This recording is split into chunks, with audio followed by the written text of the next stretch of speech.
Welcome everyone here tonight, and before Derek wears the card out, pacing, we'll get going, but needless to say, I don't need to introduce Dr. Cavatorta, but I would like to introduce a new member to some of you of a veterinarian that has joined us. She joined us in June, and that's Dr. Miriam Montezano, and there she is back there.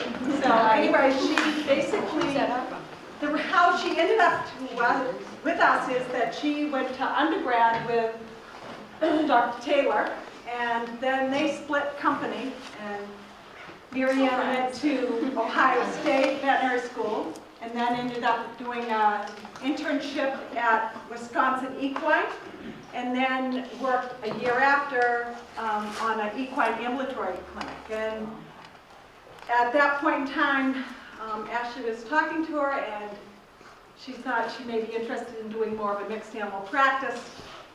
So we had a position, or that, well, it didn't, we made a position.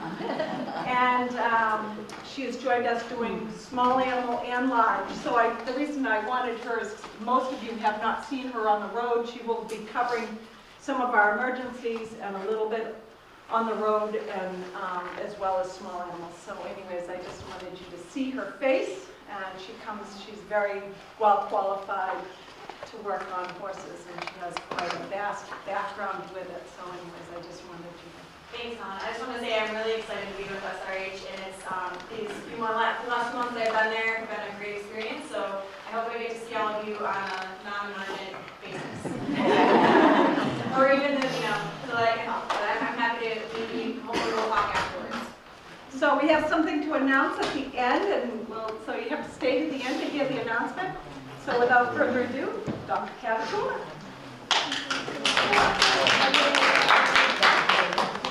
All right, thanks for coming, everybody. We put a lot of work into these talks, so it's great to have a good turnout. So I'm talking about equine nutrition. I have to tell you, every time we sit together as a group and talk about what our lecture should be on, nutrition always comes up, and we've always kind of put it off a little bit. I think for a few reasons. It's sort of a difficult topic to talk about. There are a lot of ways that I could have gone with this lecture tonight, and there's a lot of stuff to be covered. We get more questions about nutrition than any other topic when we're out doing our farm calls, and a lot of times we're just passing through the barn, giving a million shots. We have a long, packed day, and we just give an off-the-cuff answer. Oh, throw them some more oil, or increase their grain a little bit. And I want to take the opportunity to talk more specifically about real equine nutrition and give you some more information to take home with you. And I really feel that of all the topics we talk about, probably nutrition is the way that we as vets and you as owners can make the biggest difference in the long-term health of your animals. So, tonight I'm going to start by discussing some basic nutrition concepts. Then I'm going to talk about anatomy and physiology a little bit and how it relates to how we feed our horses. Then I'll talk in some depth about hay quality. Then we'll go into body condition scoring. And I talked about body condition scoring 2 years ago when I gave a lecture on obesity.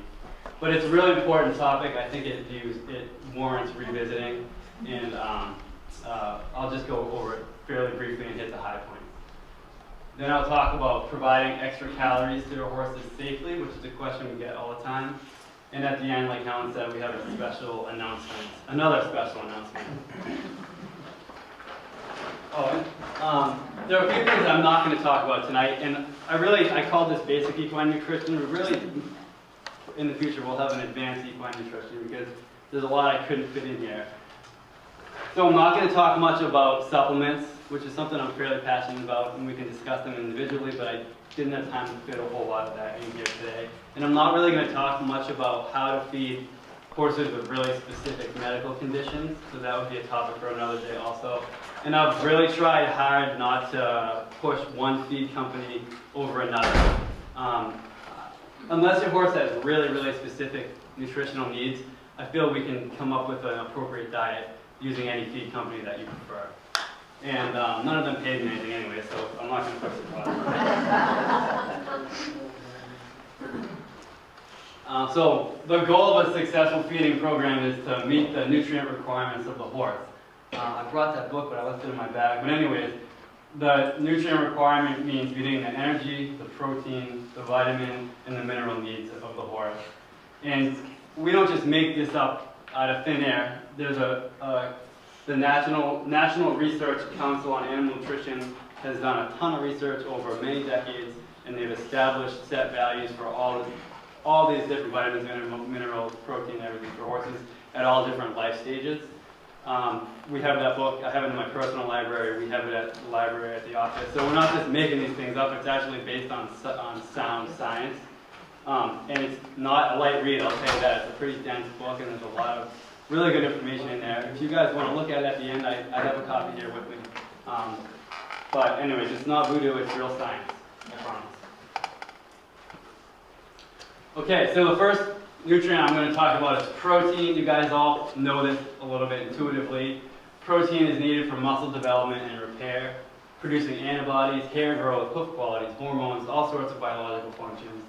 An adult horse at maintenance needs about 10 to 12% protein in its diet, but those levels will increase if they're lactating or gestating or growing or in very heavy work.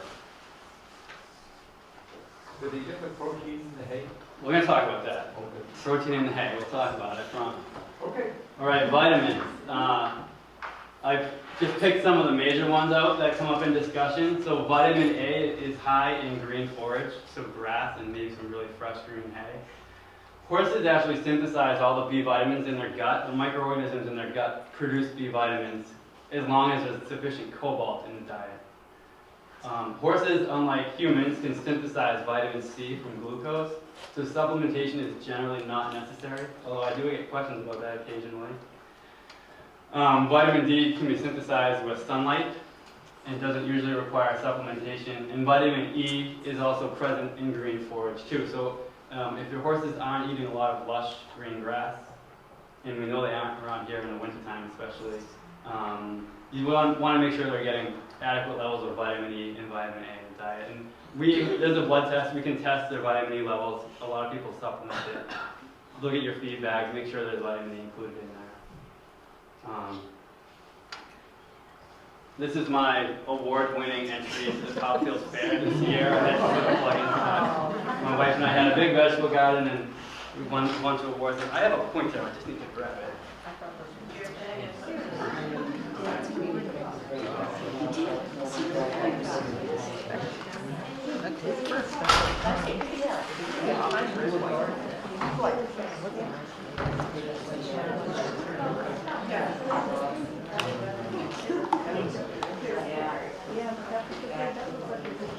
Okay. I could talk for an hour about my vegetable garden, but I won't for you. Those are Carmen sweet peppers. Minerals. There's a whole bunch of micro and macro minerals. I'm just going to hit the more important ones. So calcium and phosphorus are very important for bone health, especially in growing animals. And rather than the absolute value of calcium and phosphorus, we often look at the ratio of calcium to phosphorus. It should be 2 to 1 in a balanced diet, approximately. And that's going to come up several times in this talk. And then selenium is also important for us because this region of the United States, the soil is deficient in selenium. So it requires supplementation. That book I mentioned at the beginning recommends 0.1 milligram of selenium per kilogram of ration. Just check your feed bags, make sure it's in there. It's in pretty much all commercial feeds. If you're concerned about it, we can also measure selenium levels in the blood too, and we do that occasionally. And I'm not going to talk about them specifically, but there's lots of other stuff that horses need, okay? We'll come back to that a little bit.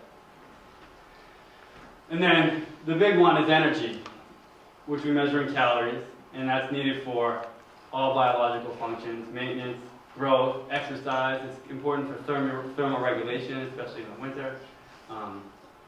And usually when we're balancing a ration for a horse, if we're getting really scientific about it, this is what we pay the most attention to, is the energy and the number of calories they're consuming. All right, so I have a little quiz here.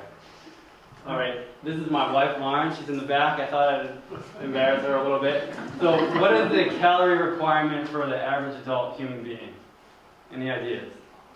2,000 calories, right. And that's, in humans they talk about calories with a capital C, which is 1,000 calories with a small c. In animals we say kilocalories, but that's the same as a calorie that you're used to talking about. So, 2,000 calories per day. It looks like Lauren's going to eat 2,000 in one meal right here.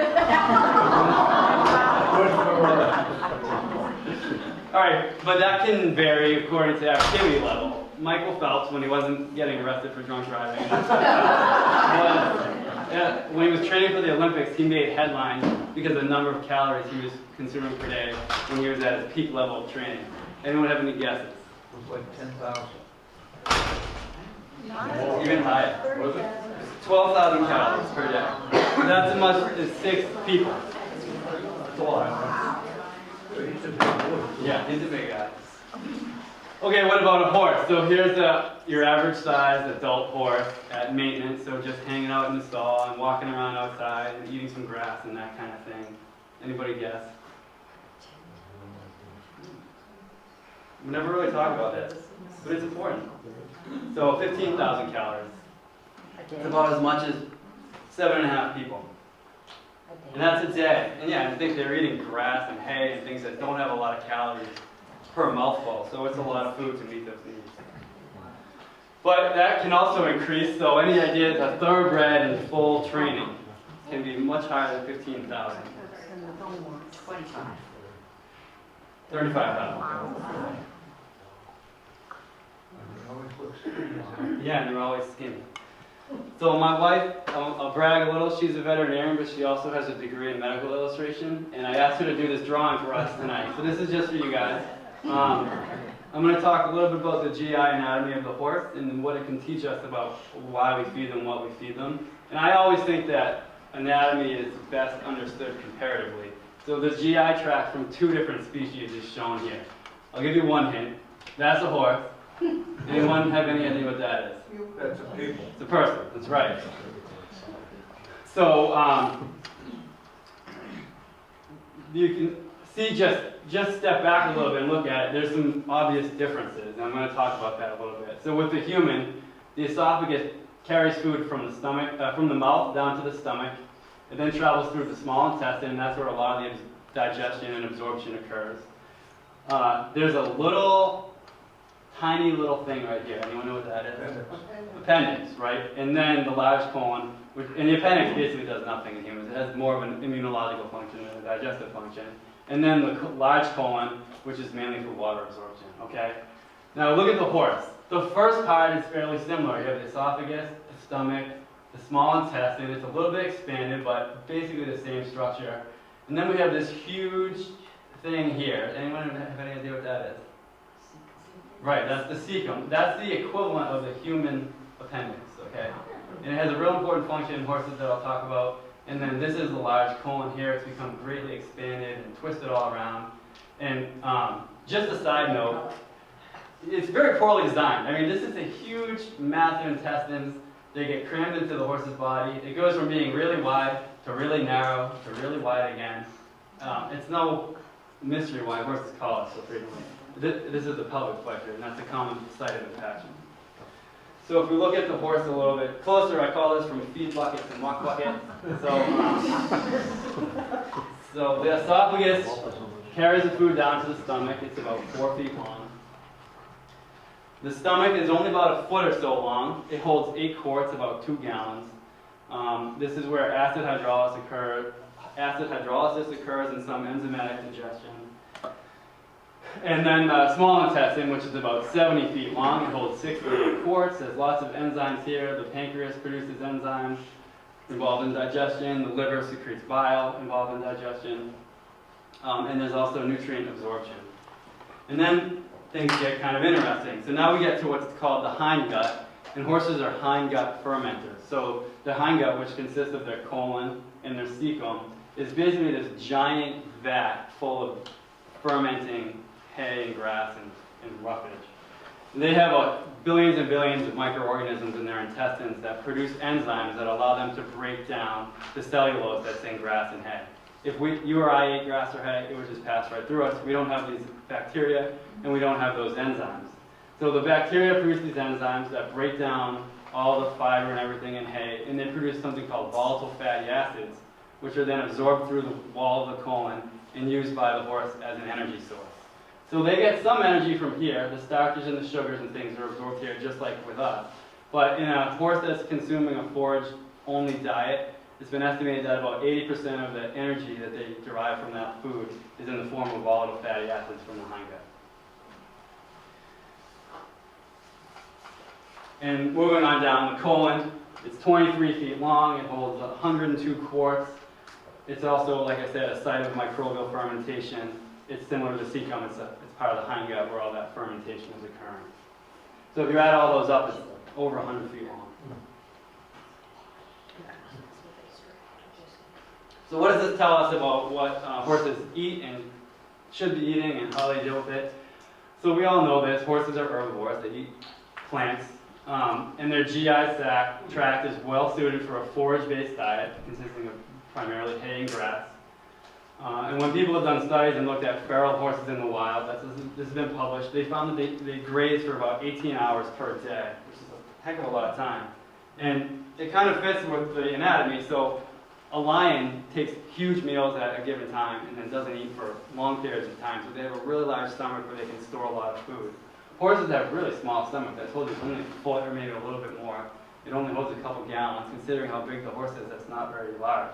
So they're eating nearly continuously all day long, putting food in this small stomach of theirs. But really, they're feeding this giant fibrous vat of forage.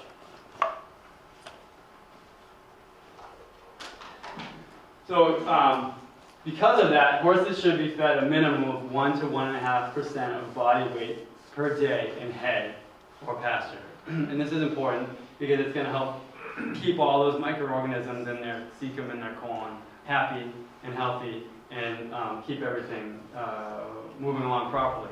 If you don't feed enough forage and you feed too much grain, you run the risk of many of those starches and sugars that should be absorbed in the small intestine get into the large intestine, and they cause an overgrowth of bacteria. They disrupt the normal flora of the bacteria. They can cause an acidification of the gut, and then you have all sorts of problems with gas production and colic and diarrhea and things like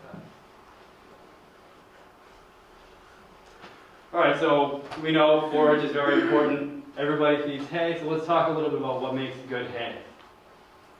Not all hay is created equal.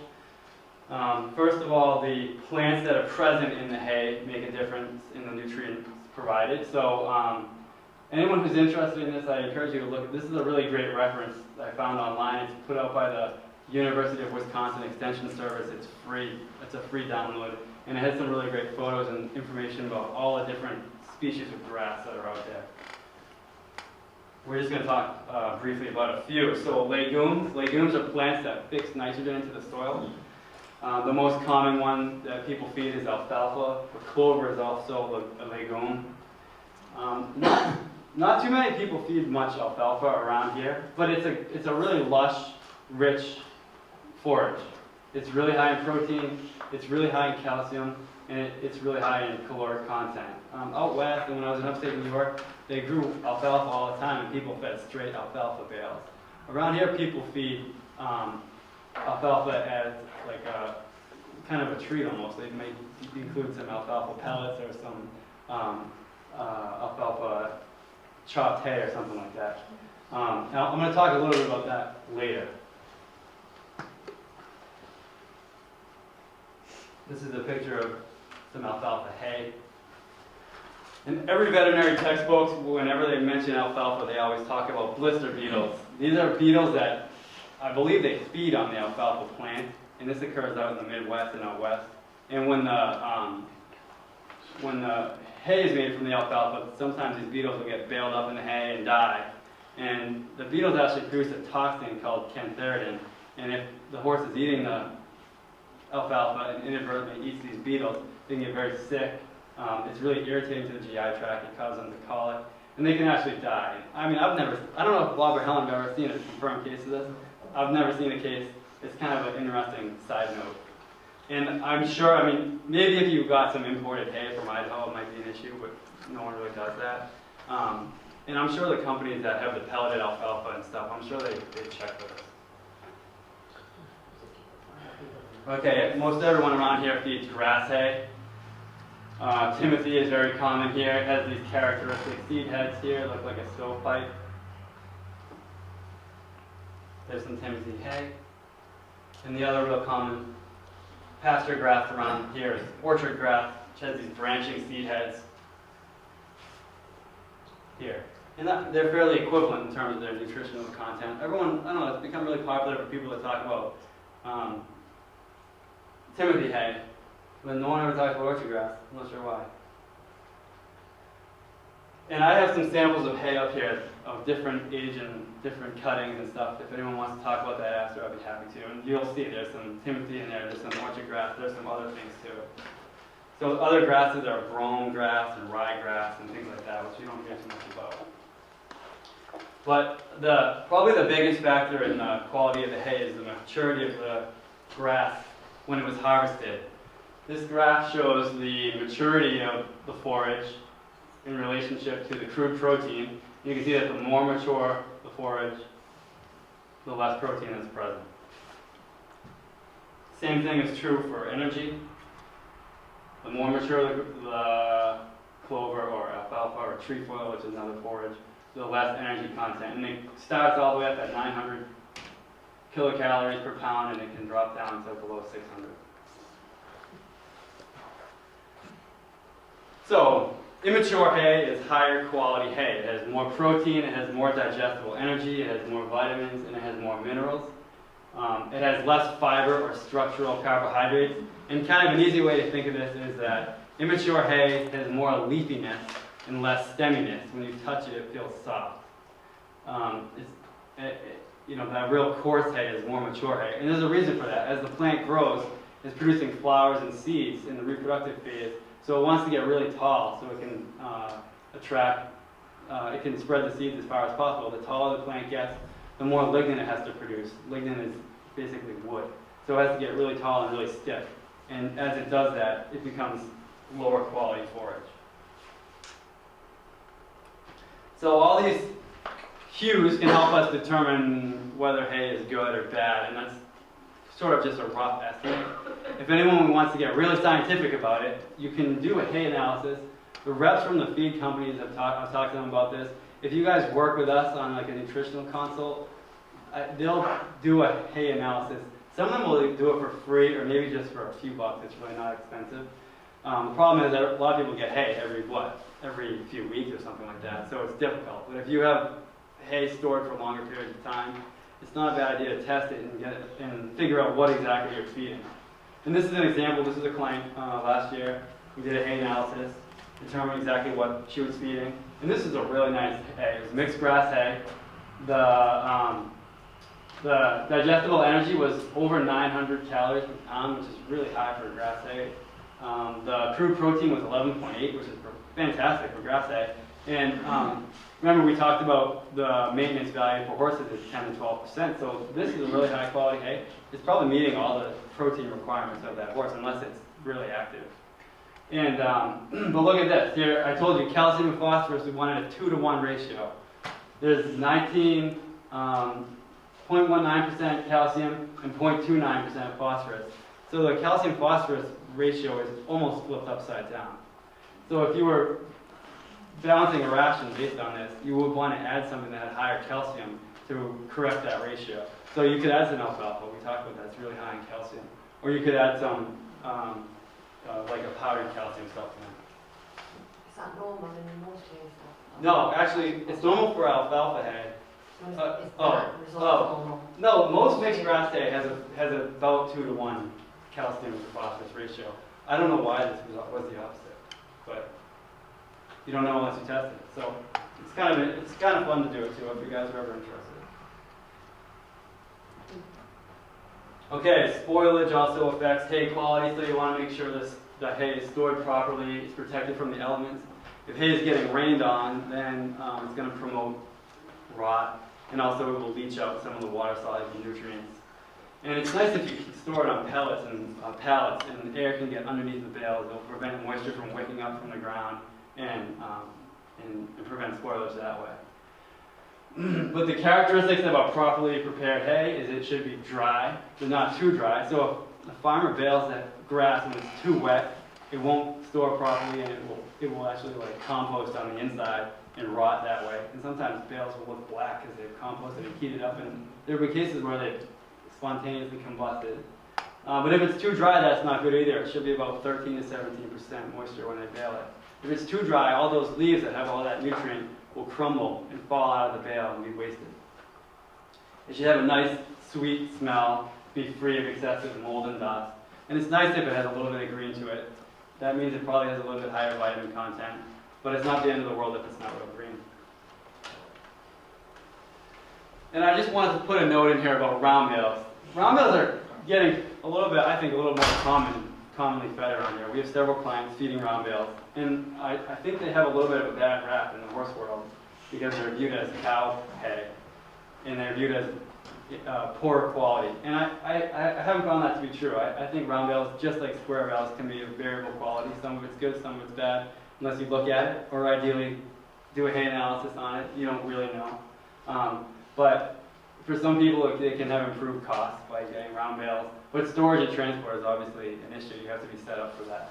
And I don't recommend people just throw a round bale out in the pasture and let the rain hit it and stuff. They make these little huts that you can store them in, or some people just keep them in the barn, and they'll just, at feeding time, just grab handfuls of hay and bring it to the horses instead of grabbing flakes of hay. One thing though, horses that eat round bales are more prone to developing botulism infections. So we usually recommend that people who feed round bales vaccinate for botulism.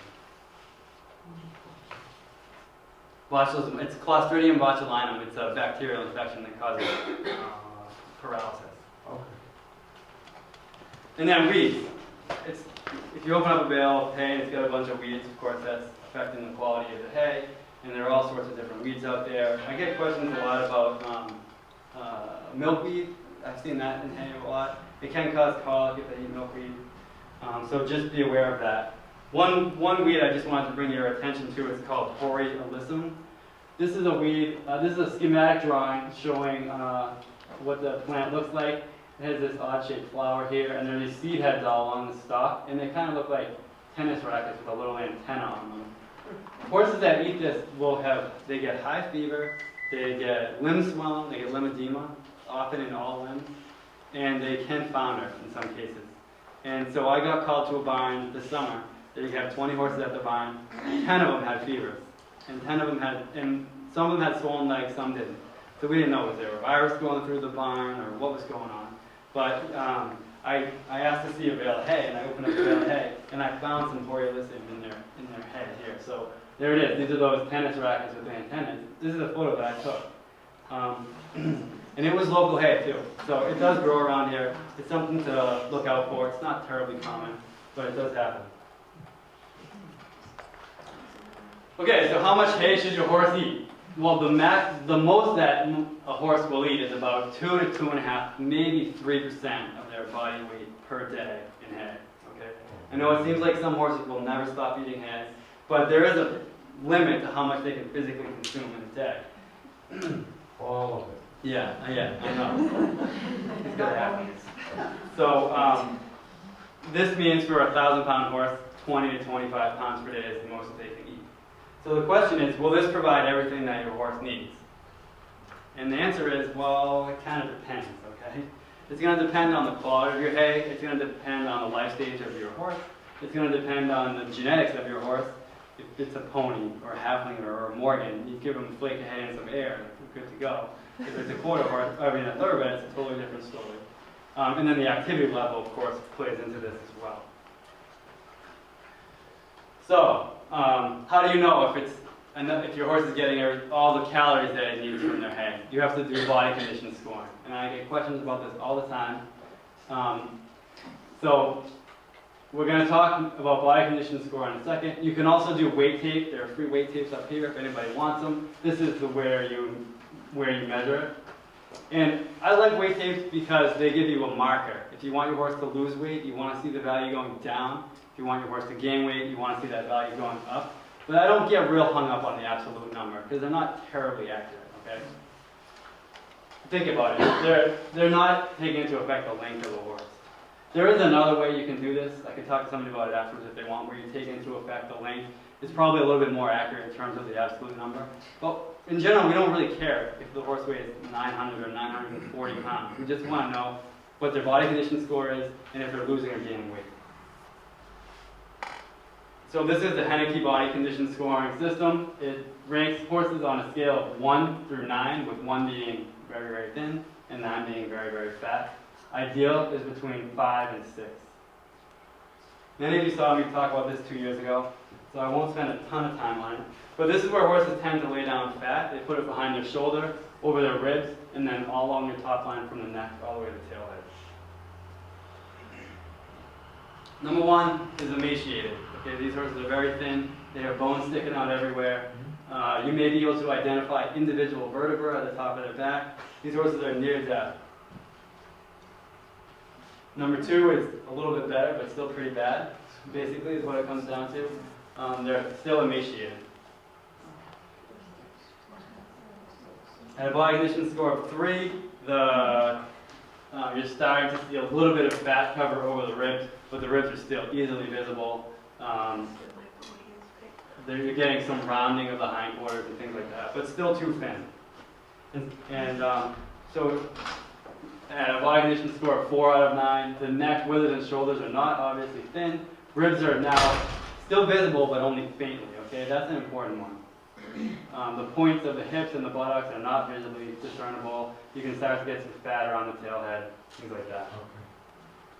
Now 5, this is into the ideal range of 5 to 6. The neck, withers, and shoulder appear rounded and blend smoothly into the body. The ribs cannot be seen but are easily felt, and that's the biggest, to me, that's one of the biggest things. I don't like to be able to see the ribs of a horse, but if I take the palm of my hand and I run it down their rib cage, I like to be able to feel the ribs without having to push my fingertips in. And I have to say, I like horses a little bit thinner than some people, but anyways, if you have to press a little bit to feel their ribs, they're into the 6 range. That's fine. You're still where you want to be. All right, 6. We're still good here. Moderately fleshy, as they call it. Fat's beginning to be deposited on the neck, withers, and shoulders. The fat over the ribs is starting to feel spongy. You can still easily feel the ribs. The fat around the tailhead is feeling soft. And there may start to see a little bit of a gully on the top line. What they mean by that is a little bit of a dip right here, okay? When I run my hands over the top of a horse's back right here, I like to feel just ever so slight, a little bit of a tiny bit of a ridge when I go over the top line.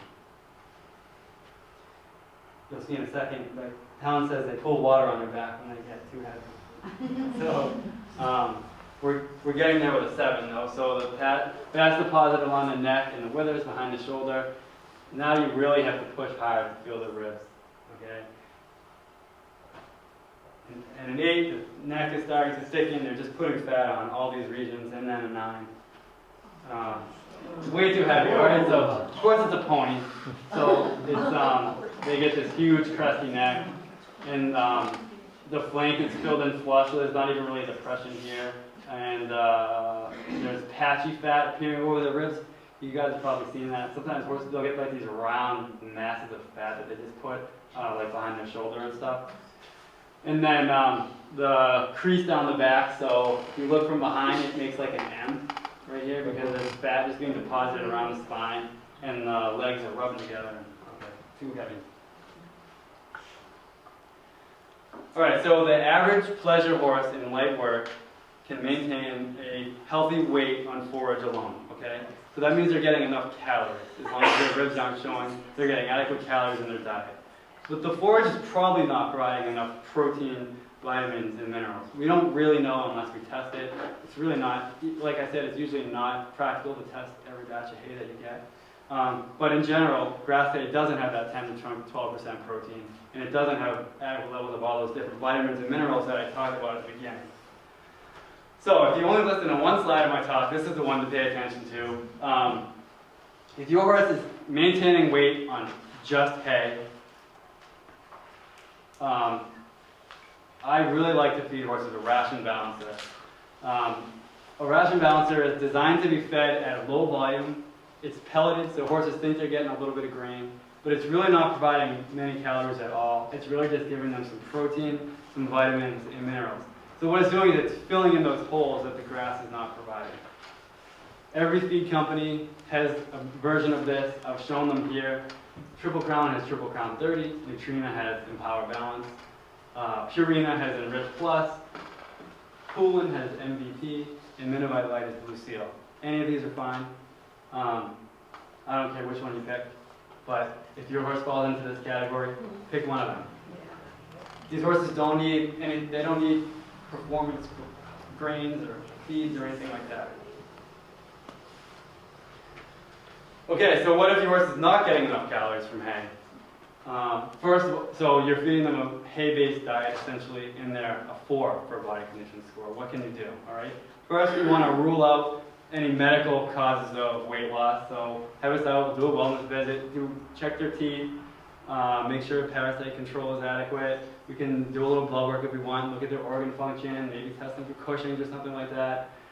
Those are all a topic for another night, but they're important things to rule out in the first place. But this is not my term, but they might have a condition called agrosoriosis, which just means they're not getting enough food. They're not getting enough groceries on board.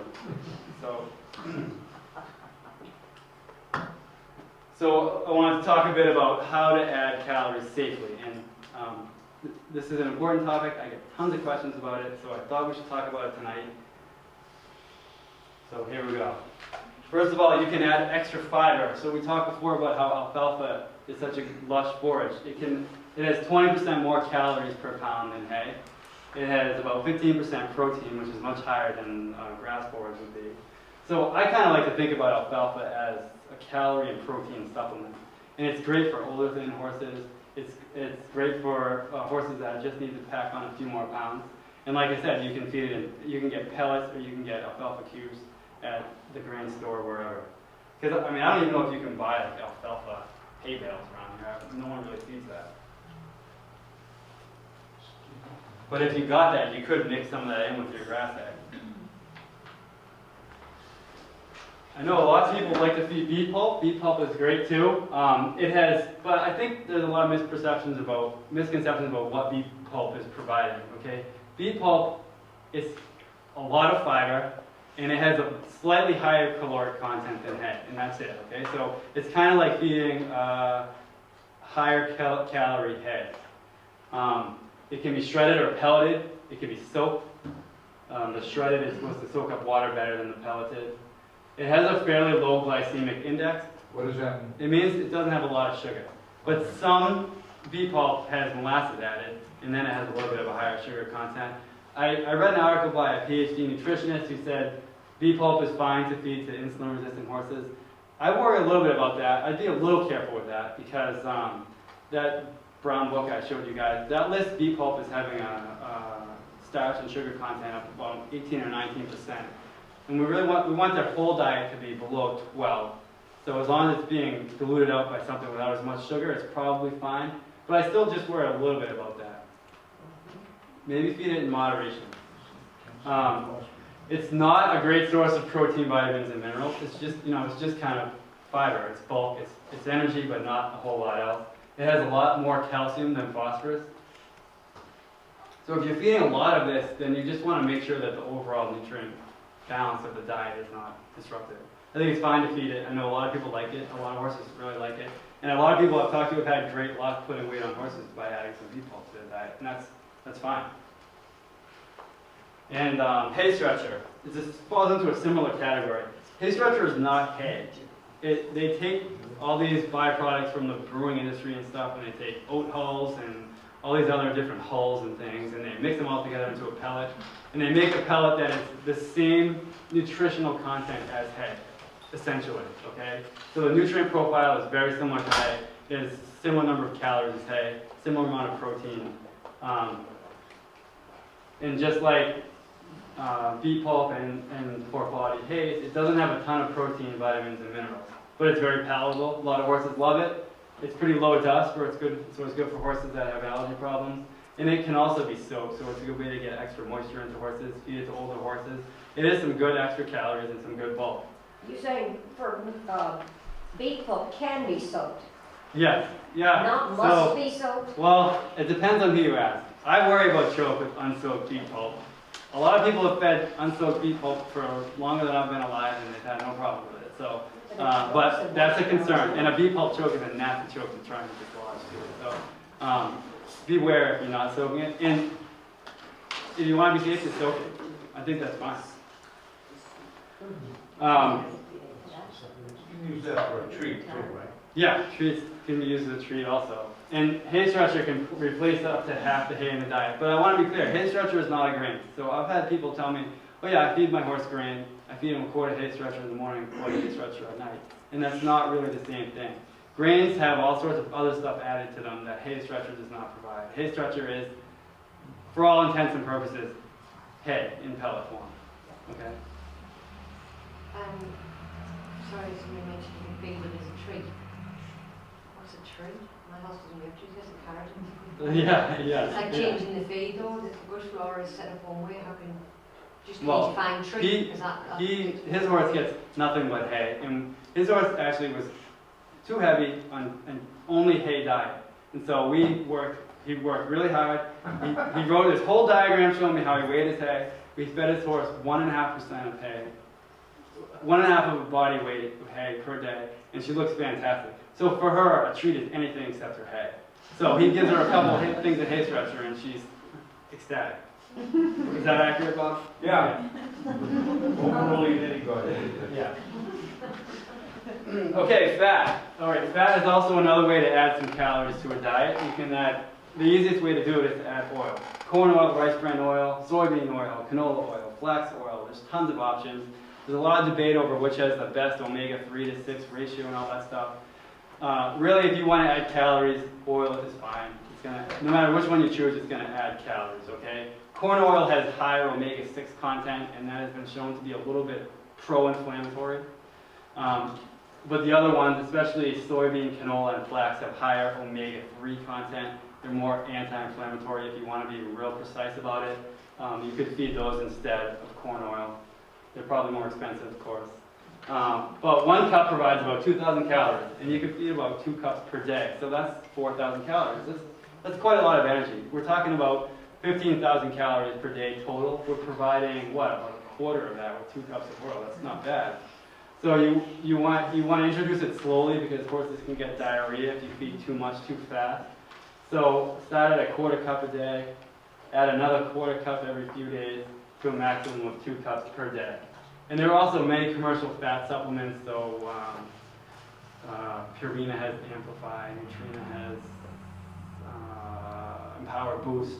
There's a whole bunch of them. Most of those are rice bran based.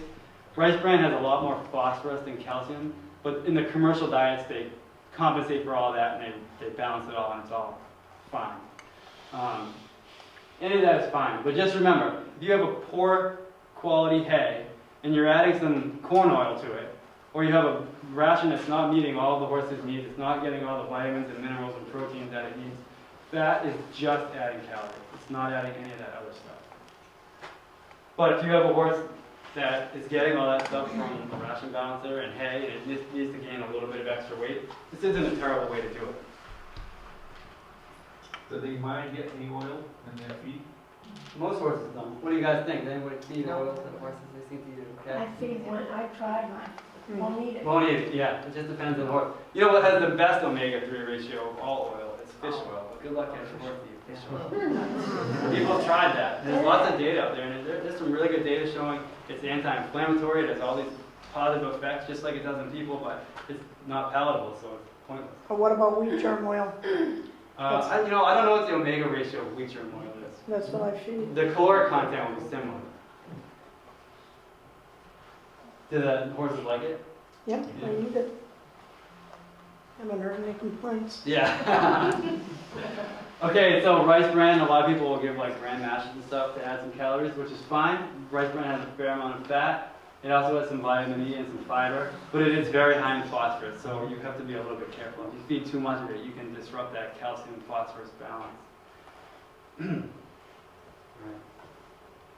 Okay, concentrates. Let's talk about grain for a little bit here. It must be fed with some caution. Horses that are fed more grain are absolutely more likely to colic, okay? That's been shown experimentally. There's an increased risk of obesity, laminitis. You guys have all heard the talk about horses getting ulcers if you feed them grain. So there are some valid concerns, but it's a necessary component of a well-balanced diet for a lot of horses. And it just depends on your horse and what you do with them. So it's not a dirty word, but it's something you want to be careful. And we're going to talk about some rules of thumb to follow when you're feeding grain. And I get this a lot too. It's not natural to feed horses grain. When they're in the wild, they don't eat corn, they don't eat wheat. And that's true, but a couple things. So horses in the wild, they only have to walk around and graze and maybe avoid a predator here and there. They're not doing really high levels of activity. And also, they probably don't have the most balanced nutrition, so it might not be the most ideal gold standard to follow. There was one study, I just did a quick search. These were feral horses in North Carolina, and they took manure samples from all these horses, and they tested all the different forages that they were eating, and they figured out what their entire diet was consisted of. And they said, even if they ate 3% of body weight, which we know is beyond what they can eat physically, their diet is likely still deficient in several different minerals. So, anyways, it's just a little bit of a side point, but no, it's probably not natural to feed corn and whatever other products are in your grain for your horses. But this also isn't natural for the horse either, okay? So we're asking horses to do a lot, in many cases, and we need to feed them appropriately. Most of us should eat about 2,000 calories a day. Michael Phelps can't eat 2,000 calories a day. He'd die, okay? He has to eat a lot of stuff that probably isn't natural. It's probably not natural for a human to eat 12,000 calories a day. That's the extreme example, but I think you get the point. Okay, so first of all, when choosing grain, you want to choose a product that's formulated for your horse's stage of life and activity level. I'm going to talk about that in a little bit more detail later, but you don't want to feed a full grain to a 15-year-old horse. It all kind of makes sense. And I encourage you guys to look on the website for the feed companies, because it gets so confusing. There's so many different types of feed out there.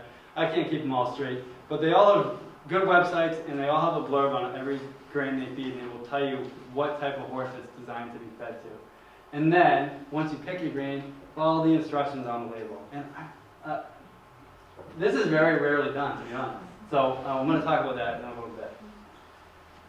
You never want to feed more than 0.5% of body weight in grain per meal. So if you have a 1,000-pound horse, don't feed more than 5 pounds at a time. If you feed them 10 pounds of grain, which is a lot, 5 in the morning, 5 at night. If you're feeding more than 10 pounds of grain, which like some race horses will get, you should feed them more than twice a day. Because you can't feed more than 5 at a time. And this keeps popping up. 1.5% of body weight forage per day is so important. So which product to choose? Look at those websites. Like I said, there's a ton of different products out there. All the different feed companies have feed that is designed for horses in all these different life stages. Young growing horses are going to have more protein and more energy. They're going to have calcium and phosphorus, and it's going to be balanced appropriately. Adult horses will get different feed if they're in light activity versus medium activity versus heavy or even very heavy activity. And there are feeds that are formulated just for those types of horses. Pregnancy and lactation is going to change what they need. There's feeds designed specifically for senior horses that they soak easily. They're easy to digest. They have added antioxidants. This is something I deal with a lot. I didn't have a whole lot of time to talk about it today, but if you have questions about feeding senior horses with a lot of these dentition, I've worked a lot on that, and I'm happy to talk to you about it. And Laurel's here somewhere. Laurel Walsh has done a dissertation on feeding senior horses, basically, so we've worked a lot together on coming up with different diets, so it's been a lot of fun. There are also complete feeds for horses that eat no hay. They just eat the complete feed. Senior feeds are actually a type of a complete feed. The hay is built into the feed. I'll talk about that in a second, but they can eat nothing but that pellet feed, and it provides everything they need. And then there are specialty low-starch feeds, or feeds just for horses that need to lose weight. Okay, so fiber is adequate for, I'll talk about performance horses for a second. Fiber is adequate for meeting maintenance needs in horses, but it's not effective at, for example, replenishing glycogen stores after a race, or supporting prolonged work like an endurance horse. So those horses will actually, if they're not getting enough calories, they'll start to break down the muscle. And that's really not going to help them win whatever they're doing, whatever their competition is. if they're breaking down their muscle, they're not going to be effective at it. So you really want to rely on carbohydrates and fat for energy and not protein in these performance horses. And this is kind of an oversimplification, but in general, if the horse is doing anaerobic exercise, so a racing thoroughbred or a barrel racer, they should be using carbohydrates as their energy source. And horses that are doing prolonged aerobic exercise, like endurance horses, fat is a better source of energy for them. And then electrolyte supplementation for any of these hard-working horses is always a good idea. All right, so label instructions, okay? This is a first example. This is a performance feed, okay? So let's just assume we have a 1,000-pound horse where it's in moderate exercise. So we look at our chart, moderate exercise, mature horse. You want to feed 0.45 to 0.7 pounds of feed per 100 pounds of body weight. So for a 1,000-pound horse, you just multiply that by, let's pick 5.5, it's right in the middle. Multiply it by 10 for a 1,000-pound horse. That's 5.5 pounds per day. And nobody measures their grain in pounds. Everyone measures it in scoops and quarts and stuff like that. But it's important. Yeah, yeah. Or kilograms, right? I don't know what a quart is. Yeah. This feed company is nice. They tell you how many pounds are in a quart. But most don't do that. So they just tell you how many pounds, and then no one measures the pounds, and no one knows how much they're feeding. I have this discussion every day, pretty much. So this horse, if we follow the instructions, 5.5 pounds per day. If there's 0.85 pounds in 1 quart, they should be getting about 6.5 quarts, okay? Here's another example. This is a senior feed. Let's assume it's a 1,000-pound horse. It's at maintenance, so it's not doing much work at all. It's 5 to 7 pounds per day, okay? I find that senior feeds are often misfed because horses will have a horse, and people will have a horse and they always fed it a quart in the morning and a quart at night. And then when the horse reaches 20 years old, they switch it to a senior feed. And how much do they give it? A quart in the morning and a quart at night. Well, right here, the minimum that you should feed a 1,000-pound horse is 5 pounds. And if it's an extruded feed, a quart doesn't even weigh a pound. It only weighs like 3/4 of a pound. So you're only giving them 1.5 pounds. So if that's all you're giving them, they're probably not getting everything that they need. Now, let's say they're maintaining a good weight at a quart in the morning, a quart at night. I don't think you should bump them up to 5 pounds a day because they're going to get fat. But maybe you can add a ration balancer or something else to help provide the nutrients that they're missing. All right, so now we have a senior horse. We're going to feed it 6 pounds a day. How many quarts is that, right? And no one talks in quarts. They talk in scoops. And no one knows how many quarts a scoop is. I go to a barn, what do you feed them? You know, a scoop. Well, how much is a scoop? A regular scoop. Well, I don't know what a regular scoop is. Because there's a million different scoops. Some of them are 1 quart, some of them are 2 quarts. I don't know how many quarts that is. I don't know if it's a soup can or a coffee can. I encounter this all the time. And also these horizontal scoops. If it's a scant scoop, it's probably 50% less than if it's a heaping scoop. So the feed companies tell you to feed in pounds for a reason, because pounds are precise, scoops are guessing. We don't want to guess. We want to know what we're feeding our horses. So I recommend that people weigh their grain, and you can get these scales for cheap at a tackle shop for weighing fish or something like that. You don't have to weigh it every day. You can get a scale. Let's say you want to feed your senior horse 5 pounds per day. You measure out 5 pounds on your scale, put it in a bucket, mark that bucket where that is. You feed it that much every day. It's not really that hard. Yeah.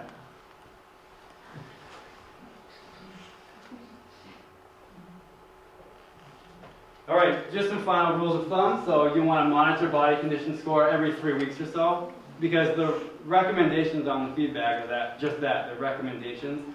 There's going to be a lot of variability from horse to horse. So you don't want to just pick them out, stick with it forever. You want to make sure they're not gaining weight too frequently. And if you put it like on the calendar, you'll remember to do it every 3 weeks. Just check it. It takes 2 seconds. Any feed changes should be made gradually over 7 to 10 days so that the horses have a lower chance of colicking. They should have fresh, clean water available at all times, and I like a salt block too. All right, that's it.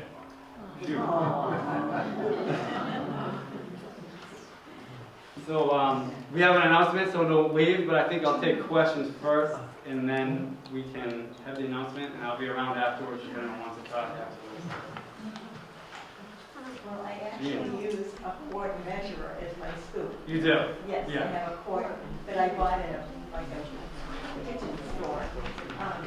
But she only gets a little less than a quart a day. She gets today. Yeah. And Yeah, then it's fine. Totally fine. I'll check tomorrow, yeah, right. Yeah. Sarah, you were saying about the vitamin E that was coming in green grass and everything else. So long as with the elevate, does she Right. need elevate in the summer too then, or? Probably not, but I have tested vitamin E levels of horses that are grazing all the time, and they still have low levels. But probably not. If they're eating green grass, they're probably getting enough vitamin E during the summer months at least. You could stop it in the summer when she's grazing and start up in the winter when she's not. Oh, all right. That would be fine. All right. Yeah. Two things. One, how old would you consider a horse to quote still be growing? It's kind of a twofold question. And then, because he's 3.5, so I don't know. Okay. He's growing. And then the other question is about salt. This quart, and I don't know if it's because he's young, he's mouthy. He's gone to almost an 8-pound, I bought the big, huge 8-pound Really? gone. Does he drink like crazy too? And yeah, and like he fills his mouth with water and then he drips it all over this thing and it just dissolves. And he's eating dirt. He's Okay. eating less dirt Okay. than he was. But he falls, but he falls and he's got the more, it's just, so I don't think that's his adequate for his age, but can they eat too much salt too? Yeah, they can. That seems a little bit excessive. Usually, they say if you're going to supplement it, give them 2 tablespoons a day of the grain. It's hanging on the block. Yeah. So I I don't don't know, know he's how using it as a toy and it's just, but it was like $18, never mind. Yeah, I don't know. I mean, horses do get a condition called psychogenic polydipsia, where they just drink like crazy. I don't know if Oh, he's not drinking like crazy, so but I don't know if that's related to him eating the dirt. Yeah, I'm sure. Well, I'm sure it's related to him eating all that salt. He's probably thirsty. He eats all that salt. I don't know. And they're usually done growing around 4. But it varies a lot from breed to breed and stuff like that, just like dogs. Well, he acts like Yeah. a puppy. Yeah, large breed dogs will grow for 1.5 years. Small breed dogs will grow for 6 months. Yes. Trace mineral salt, is that, I would say in this area, it probably has iodine in it, or iodine deficient? It probably does. Yeah, so I didn't say this at the beginning. When I was in vet school, I had 1 lecture on equine nutrition. So you guys now know as much as the average veterinary graduate about nutrition and horses. But in that lecture, the nutritionist at Cornell recommended not feeding a white salt block. He recommended a red one, which has the trace minerals in it. And I think that's fine. They eat salt to meet their sodium needs, okay? But they're gonna get the other stuff with it. That's fine.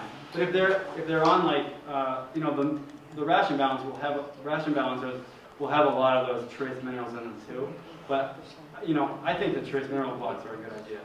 And then is the proper calcium and phosphorus, is that like 3 to 1 or 2.5 to 1 or something like that? Calcium to phosphorus? Yeah. You mean in the whole diet or? What should it be? 2 to 1. 2 to 1, yeah. Can you talk a little bit about seasonal changes in caloric intake? Yeah, well, all horses have a seasonal elevation in ACTH in the fall, and they will gain weight in the fall, and that's an adaptation from the wild. They need to gain weight to get them through the lean months in the winter. If your body condition is throwing your horses regularly, you can compensate for that. If you notice they're starting to gain too much weight in the fall, then you can make up for that. But you gotta be careful. A lot of horses will lose weight in the winter dramatically, so it's not a bad idea for them to gain a little bit of weight in the fall. They always do. It's so steamy in the middle of winter, you can't Yeah. catch up to it. So I don't know, should I increase now and try to get a head start? I wouldn't increase it until you notice it starts to lose weight, as long as you notice it. Right. Okay, thanks a lot, everybody. All right.